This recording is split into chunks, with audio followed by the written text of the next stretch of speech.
नमस्कार दोस्तों, स्वागत है आप सभी लोगों का एक बार फिर से राम एकेडमी के इस यूट्यूब चैनल पर। आज हम न्यूज की श्रृंखला में चर्चा करेंगे जनता के मंच पर अनुभव की वापसी, राज्यसभा के नए 4 सितारे। जी हां, अभी आप लोगों ने खबर देखी होगी कि राज्यसभा में 4 सदस्यों को मनोनीत किया गया है। अब वो कौन से हैं, कैसे हैं, क्या है, ये प्रक्रिया किसके अंतर्गत होती है, उसी पर हम चर्चा करेंगे। चर्चा के मुख्य बिंदु: राज्यसभा में नामित सदस्य, प्रक्रिया और उद्देश्य, 4 नए सांसदों का परिचय, हर सांसद की पृष्ठभूमि और योगदान, हर्ष श्रांगला कूटनीति का अनुभव। दूसरे हैं उज्ज्वल निकम, न्याय की लड़ाई यानी न्याय से संबंधित है, मीनाक्षी जैन, इतिहास की साधना। फिर इसके बाद है सदानंद मास्टर, साहस और सेवा। कहीं ना कहीं ये साहस और सेवा से जुड़े हुए हैं। नामांकन की संवैधानिक प्रक्रिया, जो सबसे ज्यादा महत्वपूर्ण है क्योंकि यहाँ से क्वेश्चन पूछे जाते हैं। राजनीतिक और वैचारिक संकेत, प्रेरक संदेश, विविधता में शक्ति, और लास्ट में आपके लिए एमसीक्यूज। विषय: राज्यसभा में विशेषज्ञों को नामित करना संविधान की एक विशेष व्यवस्था है जिसमें संसद में विविध क्षेत्रों की आवाज शामिल होती है। जुलाई 2025 में 4 नए नामित सांसदों का चयन हुआ जो कानून, कूटनीति, इतिहास और सामाजिक सेवा के क्षेत्र से जुड़े हुए हैं।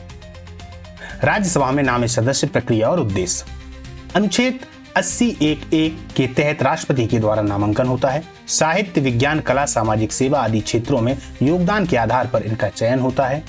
उद्देश्य: संसद में विविध दृष्टिकोण और विशेषज्ञता लाना। 4 नए सांसदों का परिचय: हर्षवर्धन श्रृंगला पूर्व विदेश सचिव रहे, उज्ज्वला निकम विशेष लोक अभियोजक रहीं, मीनाक्षी जैन इतिहासकार और शिक्षाविद रहीं, सी सदानंद मास्टर शिक्षक और सामाजिक कार्यकर्ता हैं। हर्ष श्रांगला कूटनीति का अनुभव: 1984 बैच के IFS अधिकारी हैं। अमेरिका, बांग्लादेश, थाईलैंड में ये राजदूत रहे। G20 की भारत अध्यक्षता के मुख्य समन्वयक रहे। विदेश नीति में गहरी समझ और अनुभव है उनके पास। उज्ज्वल निकम, न्याय की लड़ाई, 26/11 मुंबई हमलों के अभियोजन में प्रमुख भूमिका निभाई। 1993 बॉम्बे ब्लास्ट, गुलशन कुमार हत्या जैसे मामलों में कार्य किया। पद्मश्री से सम्मानित है। कानून और संविधान के प्रति समर्पण। मीनाक्षी जैन, इतिहास की साधना, दिल्ली विश्वविद्यालय में इतिहास की प्रोफेसर रहीं। भारतीय ऐतिहासिक अनुसंधान परिषद की सदस्य रहीं। पद्मश्री प्राप्त हैं। राम मंदिर जैसे विषयों पर शोध और लेखन कार्य किया। सदानंद मास्टर, साहस और सेवा, केरल के शिक्षक और सामाजिक कार्यकर्ता हैं। 1994 में राजनीतिक हिंसा में दोनों पैर गंवाए। आरएसएस और शिक्षकों के संगठन से जुड़े हुए हैं।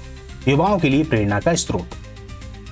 नामांकन की संवैधानिक प्रक्रिया: दोस्तों, यहां से प्रश्न अक्सर पूछे जाते हैं। राष्ट्रपति के द्वारा अनुच्छेद 80 के तहत नामांकन होता है।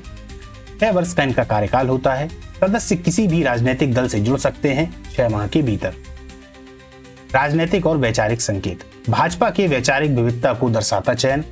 महाराष्ट्र, दिल्ली, केरल और पश्चिम बंगाल जैसे राज्यों पर ध्यान। संसद में विशेषज्ञता और अनुभव का समावेश। राज्यसभा में भूमिका और अपेक्षाएं: विधायी चर्चाओं में विशेषज्ञ दृष्टिकोण। शिक्षा, विदेश नीति, न्याय और सामाजिक सेवा पर प्रभाव। क्यों? क्योंकि ये लोग इसी से जुड़े हुए हैं। युवाओं और समाज के लिए प्रेरक योगदान। प्रतियोगी परीक्षाओं के लिए तथ्य: राज्यसभा में 12 नामित सदस्य होते हैं।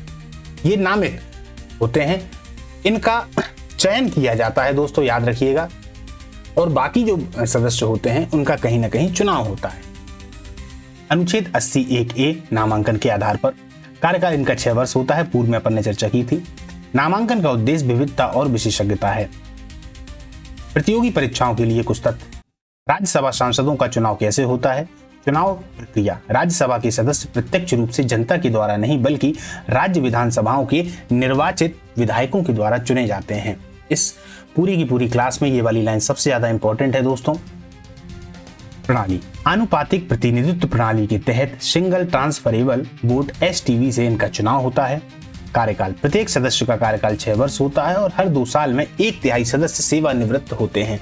इस लाइन को जरूर याद रखिएगा, हर 2 साल में 1/3 सदस्य सेवानिवृत्त होते हैं। राज्यसभा कभी भी भंग नहीं होती। नामित सदस्य: राष्ट्रपति के द्वारा 12 सदस्य नामित किए जाते हैं जो कला, साहित्य, विज्ञान और समाज सेवा के क्षेत्र में विशिष्ट योगदान देते हैं। राज्य की जनसंख्या के आधार पर सीटें तय होती हैं। कुछ प्रमुख राज्यों की सीटें, यहां से भी प्रश्न अक्सर पूछ लिए जाते हैं।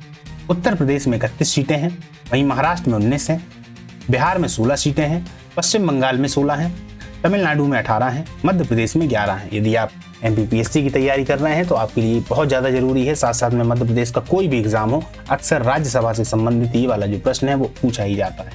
राजस्थान में 10 हैं, कर्नाटक में 12, गुजरात में 11, उड़ीसा में 10। केवल कुछ केंद्र शासित प्रदेशों को राज्यसभा में प्रतिनिधित्व मिलता है। देखिए, दिल्ली से 3 है, पांडुचेरी से 1 है, जम्मू कश्मीर से 4 और वर्तमान में रिक्त है। याद रखिएगा, वर्तमान में रिक्त है। अन्य केंद्र शासित प्रदेश जैसे लद्दाख हो गया, चंडीगढ़ है, अंडमान निकोबार है, दमनदीप, लक्षद्वीप आदि की जनसंख्या कम होने के कारण उन्हें राज्यसभा में प्रतिनिधित्व नहीं मिलता। क्यों? क्योंकि इनकी जनसंख्या क्या है? कम है। संभावित परीक्षा के कुछ प्रश्न। राज्यसभा में नामित सदस्य किस अनुच्छेद के तहत नियुक्त होते हैं? हर्ष श्रांगला किस पद पर कार्य कर चुके हैं? मीनाक्षी जैन को किस क्षेत्र में पद्मश्री मिला हुआ है? ये वो प्रश्न है दोस्तों, कहीं ना कहीं MPPSC पूछती है या जहां पर आपको मेंस की आवश्यकता होती है। प्रेरक संदेश। जब संसद में विविधता आती है तो लोकतंत्र और मजबूत होता है। ये 4 चेहरे सिर्फ नाम नहीं, ये भारत की आत्मा के 4 आयाम हैं। राज्यसभा में नामित सदस्य कितने होते हैं? ये आपका आज का MCQs है। चलिए इसके हम ऑप्शन देखते हैं। 10, 12, 15, 20। याद रखिएगा उत्तर इसी क्लास में। यदि आपने क्लास को पूरा देख लिया है तो आपको उत्तर मालूम होगा, और नहीं आपने देखा है तो आप एक बार देख लें, और यदि आपको उत्तर पता है तो आप इसका आंसर दें। दूसरा है, उज्ज्वल निकम किस प्रसिद्ध मामले में अभियोजन पक्ष के वकील थे? अभी हमने चर्चा की उज्ज्वल निकम की। 1993 बॉम्बे ब्लास्ट, 26/11 मुंबई हमला, कुपरडी हत्या या ये सभी। आज के दोस्तों ये 2 प्रश्न थे। इस प्रकार से आज की जो हमारी क्लास है यहाँ पर समाप्त होती है। मिलते हैं अगली किसी क्लास में, तब तक के लिए नमस्कार।